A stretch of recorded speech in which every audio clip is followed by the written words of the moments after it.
এই যে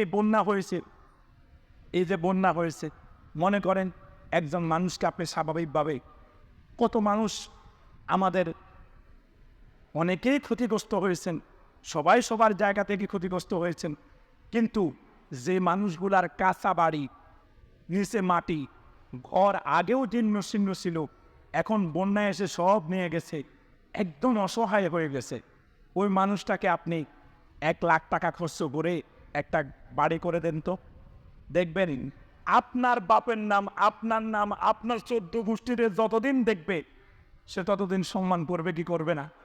কৃতজ্ঞতা আদায় করবে কি করবে না? আপনি কি দিয়েছেন? তাকে খাওয়াইছেন, পড়াইছেন, কিছু করেছেন? না, শুধু একটা ঘর করে দিয়েছে। এবার আপনি চিন্তা করেন তো, আপনাকে বিল্ডিং বাড়িটা কে দিল? ক্ষমতা দেখান তো একটু, নিজের বিবেক দিয়ে কথা বলবেন। একটু ক্ষমতা দেখান তো, এই বাড়ি